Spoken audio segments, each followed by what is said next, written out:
স্ত্রী স্বামীর কোন পাশে ঘুমালে আল্লাহ খুশি হয়? বিশেষ করে আমরা এই প্রশ্নটি অনেকেই করে থাকি যে স্বামীর কোন পাশে ঘুমালে স্ত্রী তাহলে আল্লাহ পাক রব্বুল আলামিন খুশি হয়ে যাবেন। বিষয়টি খুবই লক্ষণীয় বিষয়। আম্মাজান আয়েশা রাদিয়াল্লাহু তাআলা আনহা নবীজি সাল্লাল্লাহু আলাইহি সাল্লামের কোন পাশে ঘুমিয়েছিলেন, আম্মাজান আয়েশা রাদিয়াল্লাহু তাআলা আনহা এই বিষয়গুলো কিন্তু আমাদেরকে জানিয়ে দিয়েছেন।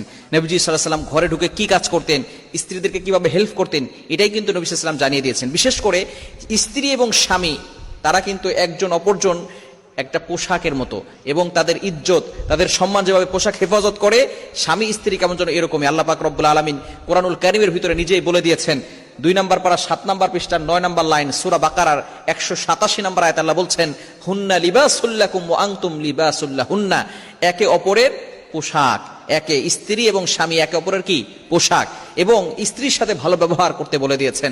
বিশেষ করে ঘুমানোর সময় কোন দিকে ফিরে ঘুমাবো এই বিষয়টি অনেকে প্রশ্ন করে থাকেন। স্বামীর কোন পাশে ঘুমালে আল্লাহ পাক রব্বুল আলামিন খুশি হন? বিশেষ করে নবী সাল্লাল্লাহু আলাইহি ওয়াসাল্লাম জানিয়ে দিয়েছেন,